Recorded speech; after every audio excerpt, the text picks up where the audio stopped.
Well, thank you very much for this charming introduction.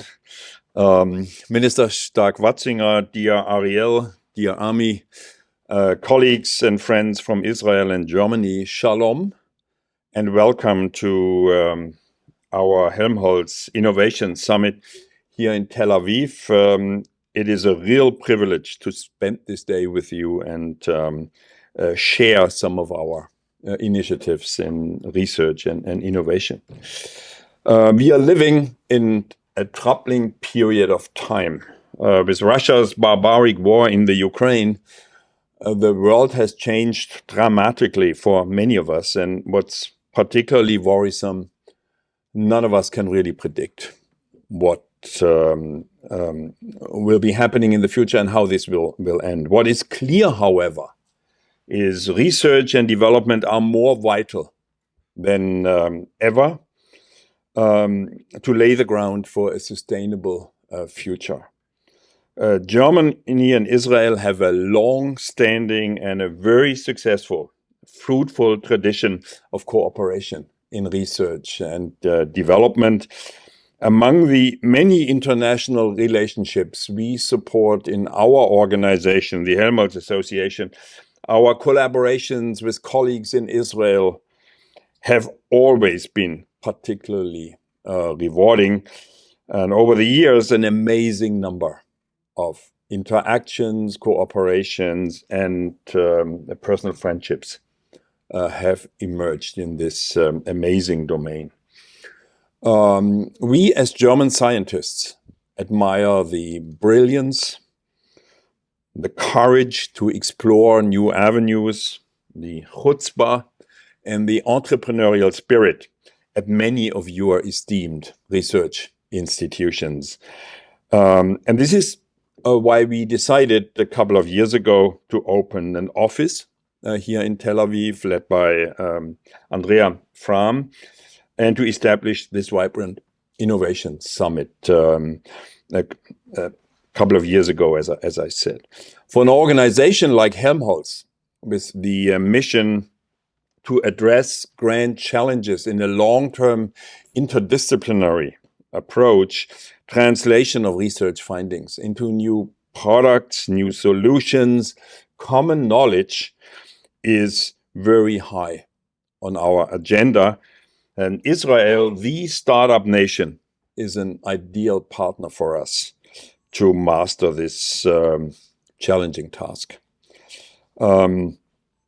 Our annual innovation summit here offers a highly attractive platform to get to know each other better, to exchange new ideas, and to join forces whenever and wherever possible. At our last summit, we explored AI and AI-related approaches as the prime topic, a topic which is of highest relevance, as we all know today. The focus of our conference this year will be climate and food tech for global impact, certainly a key future challenge to which research and development are expected to contribute substantially in both our countries. This 2023 summit is a special event, as our Federal Minister of Research, Bettina Stark-Watzinger, has chosen to participate as our guest of honor today. She will also join us for a visit to the Weizmann Institute in Rehovot this afternoon. A warm welcome also to my colleague and friend Holger Hanselka, who has already been introduced. Holger served as president of the KIT, the research university in the Helmholtz Association, for more than 10 years now, and has recently been elected as the new president of the Fraunhofer Society, our prime organization in Germany for applied research. Let me end by extending my sincere gratitude to our partners and hosts here from Tel Aviv University and from the Israeli Innovation Authority for bringing us together here. Many thanks to the dedicated team in our Helmholtz Tel Aviv office, Andrea, Efrat, Juli, and Xenia. Without your tireless efforts, this event would certainly not have been possible. Now I'm very much looking forward to an exciting summit with many inspiring pitches and discussions. It's a real pleasure to have you all with us, and with this, let me hand over to the Federal Minister.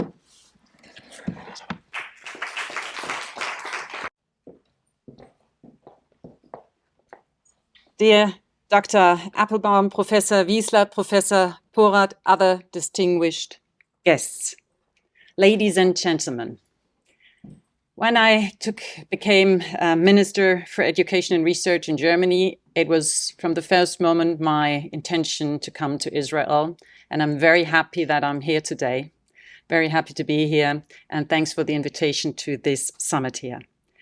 A Helmholtz conference on the exact date, 125 years after Marie and Pierre Curie announced their discovery of the element polonium. Why am I mentioning that? Marie Curie is the source of one of my favorite quotes. Nothing in life is to be feared.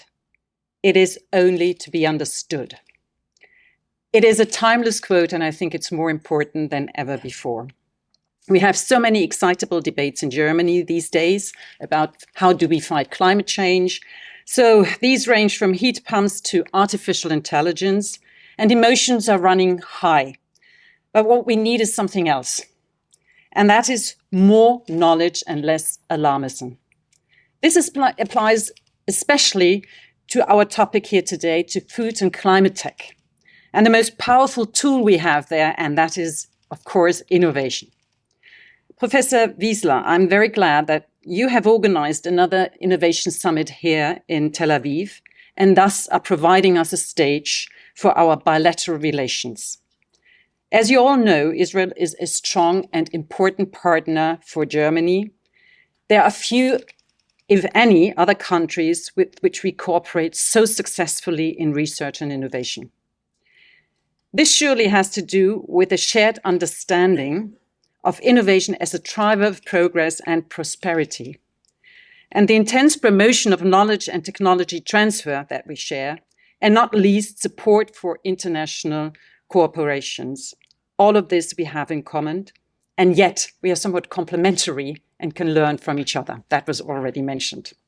When we look at Israel, it's of course the startup atmosphere, for example. The dynamism here is truly impressive for us, or the speed in general. Dr. Appelbaum, during the coronavirus pandemic, it was worldwide news. Rapid vaccinations right from the start, but also rapid statistics. Not everything can be replicated in Germany, but the inspiration is clear. Close cooperation and at the same time, extremely fruitful competition. It all ends up to the right mix we need. That means outstanding relationships in research. One aspect is very important to me in this regard, and that is openness to different technologies. This is a stance for which I'm constantly showing my support in Germany, because one of our traditional characteristics in Germany is the urge for stability and no risk. But the world in which we live is characterized by insecurity, climate change, wars, crises of all kinds. So today, our task is, it's not about falling in love with one technology, it's about solving problems. It's not about saying, we've always done it this way, it's the openness to new solutions. And this is why in my view, openness to different technologies is essential. Not rejecting options too soon, having more than one leg to stand on. In Germany, for example, we are currently investing heavily in the energy transition. I'm talking about decarbonization. Green hydrogen has a major role to play in this, of course, and the renewable energies. But using an existing technology does not mean that we should not be open to new technologies. So we will also invest in fusion energy. A technology that still people doubt that it will be fruitful. But our research in this field is very promising, and breakthroughs are at hand and have happened. So together with the Federation of German Industries, so having that combination of industry and research from the start, We are doing everything right now to keep open this once-in-a-century opportunity. Being open to all technology means being open to the future. This also applies to the topic we have here. Maybe you are following the news about the reform of EU's genetic engineering legislation. The key point there is the openness to different technologies. Many people in Germany, they still have the old debates about genetic engineering in mind. All the more important to have the science communication on the CRISPR-Cas9 gene scissors, on its many potential uses, and what it is more, on the fact that it represents a completely new method. The advantages of the gene scissors are plain to see. They make it relatively easy to edit genes, using less resources, not using chemicals or radioactivity, and above all, being more precise and faster than ever before. So the result, crops that require less water are more resistant to heat, yield more per square meter of land, are more resistant to pests and diseases, contain fewer allergens, and so on and so on. It is in our hands to find the solutions for tackling hunger, for providing the global community with a healthier diet, and to better adapt to a changed climate. We need to adapt, and to do so, we need to utilize all available options. Our future research and innovation strategy includes a mission that sounds very much like the theme of the summit: food security, climate action, and climate adaptation. Healthy soil management is a central topic, also for more biodiversity.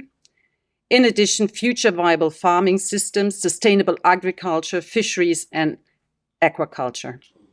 As you can see, there's a lot of overlap between Germany's and Israel's priorities for research.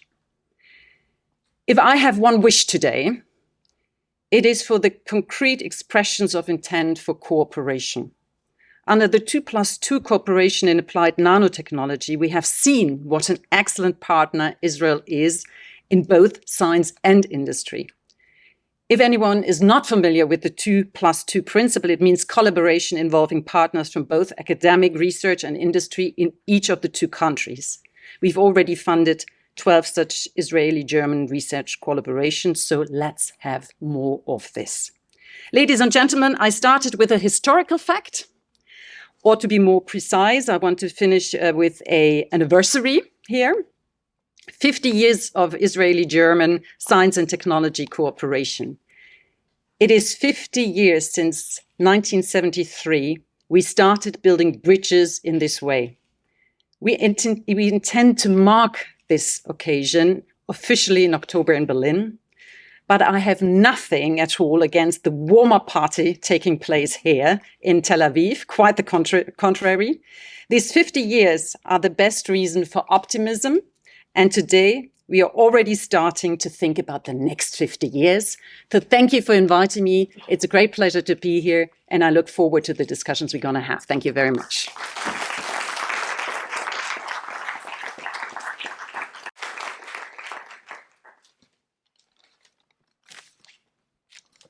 Good morning. It's a pleasure to have you, Minister, the Federal Minister of Education and Research, and also to have with us the President of the Helmholtz Association and many other friends coming from Germany. These days it's not easy for us to start a meeting without saying just a few sentences about what is going on in Israel when we experiencing, all of us experiencing a kind of existential threat to the democratic nature of Israel. There is a consensus among university leaders in Israel that the legal reform that is promoted and advanced by the government might threaten the democratic nature of Israel, but also academia. And there is more than one time that some Knesset members and even the Minister of Justice in Israel have said very clearly that after they take care of the judiciary, they will turn to the academia. And that was a threat that has been on records. So we take it very seriously. And these days, getting support from the world and in the context of academia from leading universities and leading or leaders, other leaders from research institutions and others is extremely helpful, and we are very grateful for such support. I do hope that in few months we'll be hopefully after this crisis, and I believe that it could happen, but it won't happen. It would be very hard to survive this crisis unless we get the support from all possible directions, including from outside of Israel. Let me turn now to the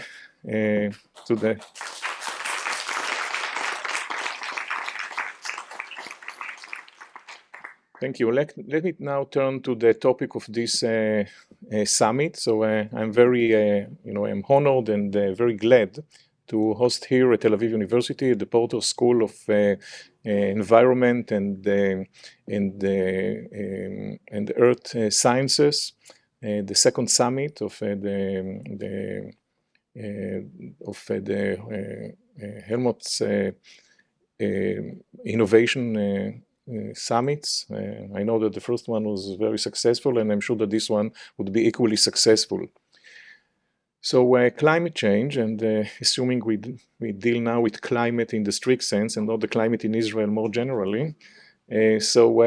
Climate change is an extremely important issue also for Tel Aviv University. So generally, for those of you who are less familiar with the university, we are the most comprehensive university in Israel. We are the largest one. We have 30,000 students, more than 100 centers. We have 9 faculties, more than 30 schools, including a School of Plant Sciences, which is very much relevant mostly for food security and food safety. And among other centers, we have a Center for Climate Change, which has been established a few years ago. Now, in small countries like Israel, some people think that climate change shouldn't be their business in a way. Now, we know of course, this is wrong, and for 2 main reasons. Well, when we think about climate change, there are actually 2 sub-issues. The first one is about the process of global warming. Right? Whether we could slow it down. Here it is true, and that's a kind of a fact, that small countries are much less influential by definition than big countries. Right? Whatever Israel does or do not do, probably the impact, strictly speaking, on global warming would be minimal. Of course, that doesn't mean that we shouldn't care about it, because of course we are citizens of the world and we should care about issues that are important for the global community. And even we, the university, in addition to research that we have around climate change and food security and other related stuff, we also try to be kind of a model for other organizations and institutions by doing our best to become greener and greener here in campus. So there is a Green Council here at the university, and we expect, like in less than 10 years, to reduce carbon emissions from campus, if not to zero, close to zero. And in just 2 years, we expect to have all electricity at the university to be green electricity, like 100% of electricity would become green, and that by itself reduce emissions from campus by more than 40%. It's not that we think that our footprint on carbon emissions is really significant, but we do think that as an educational institution, we should serve as a model also to other institutions, to our students, to our faculty, etc. So this is about slowing down the process of climate change and global warming. So it is true that we are maybe less impactful, could be less impactful than big countries. Still, we need to do our due. But there is a second issue about climate change, which is, of course, the results or the consequences of climate change. And this is something that we all feel, including in Israel. And here, even small countries, or small countries no less than big countries, should be very much concerned about. And here comes the food security technology, which is so important not only to big countries, but to small countries as well. Now, I know that this summit is not just about kind of basic research on these issues, but it's also about technology transfer and about how to translate basic research to becoming really impactful on the real world. This is also something that Tel Aviv University is very proud to be very strong about. You know that entrepreneurship in general is one of the main strengths, not the only one, but a very prominent strength of Tel Aviv University. There are all kinds of rankings of entrepreneurship looking into the success of alumni of universities. And you might not believe me, but Tel Aviv University is #1 outside of the United States in all rankings. And including US, we are top 10 in the world in terms of entrepreneurship. I wish we would be the same ranking also in other fields, but we are also okay with others. But entrepreneurship is a specific area in which we are especially strong about. In fact, when we speak about Startup Nation, many of the people that should be credited for Israel being Startup Nation are alumni of the university, and also our professors are involved this way or another in technological development in the country. So we care very much about technology transfer. We also have an incubator here in campus called Tau Venture, which bring startups of Tel Aviv University alumni. It's also with a VC fund that bring them startup money and encourage them to become successful and impactful. And this is, of course, also in areas of food security and climate change related issues. So we too are very glad for the opportunity to collaborate with German institutions and German research institutions.